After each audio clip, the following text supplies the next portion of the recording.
33rd degree Mason explains how to manipulate reality by life lessons. Hey man, as long as he don't say like summon a demon, nigga, we'll be good. If you've been around my channel for a Smell while, me? you know that I've mentioned Manly Palmer Hall before. Manly wasn't just a 33-degree Mason, he was also a researcher into spiritual truths. And while his work isn't a how-to or manifestation in the way that we talk about it today, within his writings are principles that unlock how reality actually works and how you can shift it.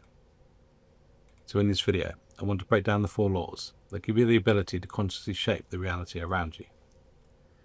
Not wishful thinking and not blind optimism, actual structured creation. These are the law of balance, the law of resonance, the law of creation, and the law of awareness. So if you ever wondered how to get control of your experiences, this is it. So let's break them down one by one. So the law of balance is simple to understand but often overlooked. It states that reality always returns to an equilibrium. This isn't a spiritual concept, it's observable in nature. Water finds its level, ecosystems restore themselves, and you're built on balance too. Manly wrote that an imbalance in your internal world, emotions, thoughts, beliefs, will manifest imbalance on the outside. If you're angry all the time, you create conflict.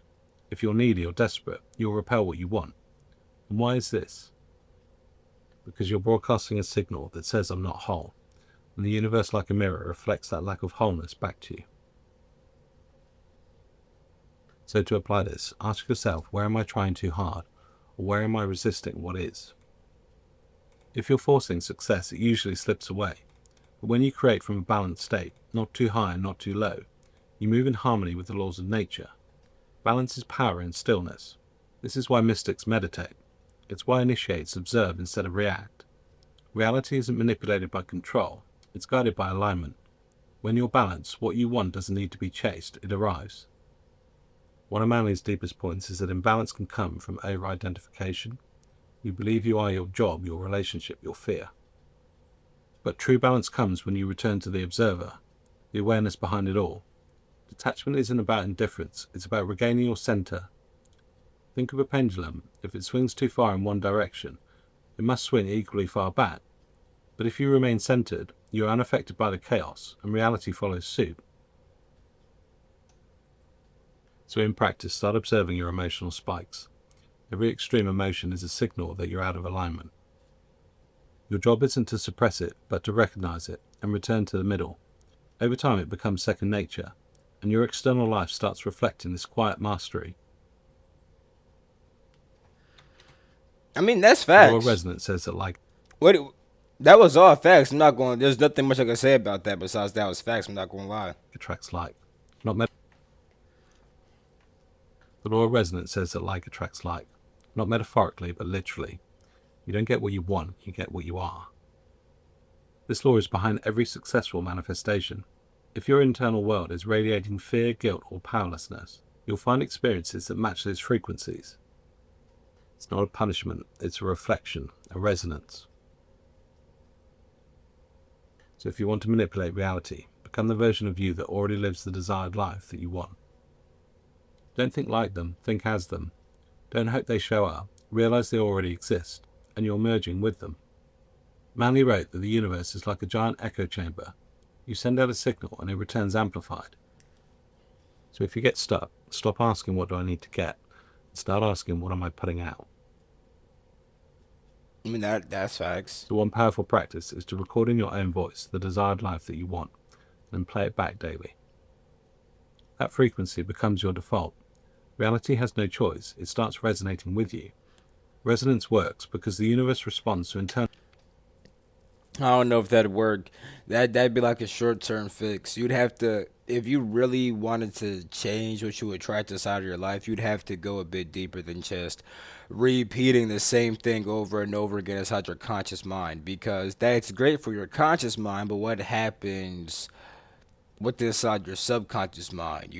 That's what really matters. Because if you have a whole bunch of limiters inside your subconscious mind and stuff like that, then what's going on in your conscious mind will not fully matter. It's only going to matter when you're conscious. But throughout our day, we will have slight drops in consciousness and stuff like that, especially if you're a person who has who hasn't even worked through the subconscious stuff, because that means that if you're just filling your conscious mind with certain shit and you're repressing your subconscious mind, those subconscious thoughts, which are being processed on subconscious levels and not on conscious levels, are going to be taking up energy. And the more energy they take up, the more your awareness is going to fall throughout the day. You feel what I'm saying? So it's like you got to address the subconscious stuff, not just your conscious mind. You feel me? Internal conviction, not outward appearance. If you smile but feel broken inside, the vibration being emitted is still one of disconnection. On the other hand, if you feel full, safe, and confident, no matter what your outer world looks like, that's what begins to reflect back. Even symbols and environments hold resonance. That's why spiritual traditions emphasize altars, incense, and sacred spaces. They help you tune in to a different frequency. Your room, your clothes, your daily words, everything is an emitter. Tune them all to the future that you've chosen, and the resonance does the rest.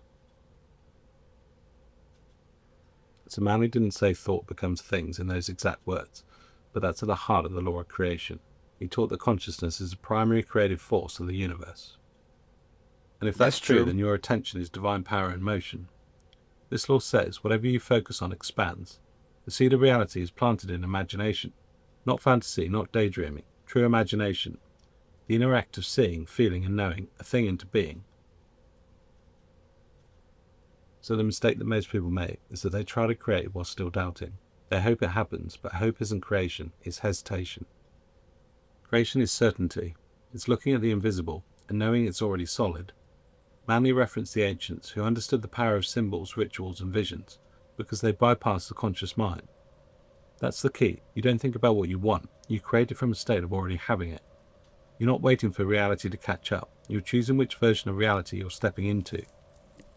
The act of creation isn't building something from nothing, but just choosing what already exists, just like tuning a radio. I mean that's essentially true. That's kind of like the kind of links with the law of resonance. You feel me? Whatever you focus on, resonate with, is going to appear in your life. You feel what I'm saying? So if you direct your attention towards a certain reality and stuff like that, you actually embody that. You will create that. So here's the secret most people miss. Every moment is creation, not just when you're visualizing or scripting. Every reaction, complaint, or story you tell yourself, it's all creative energy. If you're constantly saying this always happens to me, that's a creative act. You build a structure with your words. So what do you do instead? Become deliberate. Use your imagination like a tool, not an escape. Speak as if it's done, feel as if it's real, and move as if it's already yours. That's how the ancients created wonders, and so do you. So the law of awareness is the master key.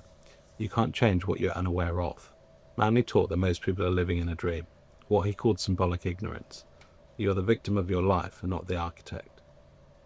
Awareness is your ability to observe your beliefs, your patterns, your identity, without judgment. It's the moment you realize, wait, I've been repeating this because I thought it was the truth. Once you see the loop, you're no longer inside it, and you can rewrite it. Awareness is always what brings power to the other three laws. Balance requires awareness of imbalance. I mean, yeah, that Resonance is requires awareness of your vibration. that is true. You do need to be aware of something to actually stop it. I mean, sometimes you could stop things while being unaware of it, but usually you got to be aware of certain things to take control of it. You feel me? And creation requires awareness of what you're imagining. So one practice is to journal, as if you're watching your life like a film. What feelings show up? What scenes repeat? Don't ask, why is this happening to me? Ask, what is this showing me? Manly believed that true initiation wasn't about rituals or titles. It was about self-knowing. You're not here to chase a version of yourself. You're here to remember who you already are. So here's where it gets practical. Your awareness removes the fog. When you're aware that your reaction is based on a childhood wound, not the present situation, you stop feeding the illusion. You reclaim your power. To try this, catch yourself mid-thought and ask yourself, who's thinking this? Is this real or a program? The more you observe, the more you realize you're not your thoughts, you're witnessing them. That's when you stop reacting and start creating. With awareness, you start to see reality as malleable. You recognize every pattern as a choice that you once made, and that means that it can be unmade. This is the moment of real power, when you realize you were never stuck, you were just unconscious. So what does this all mean? Well, to manipulate reality, you don't need to twist it with force. It's to know the rules of the game and choose how to play. Manly wasn't given formulas. He was shown the principles behind all magic, all mysticism, and all manifestation. Reality isn't fixed, it's fluid. And it's responding to you, always. I hope you enjoyed this video. If you did, don't forget to like, share. Yeah, that would help. You feel me? There are some deeper things that could be addressed that could be more efficient, but you know, these are good tips and advice, you know what I'm saying? Like beginner shit, you know what I'm saying? You know, quick shit. I'm in the video right there. Love you all. Catch you in my next video. Peace. The break out.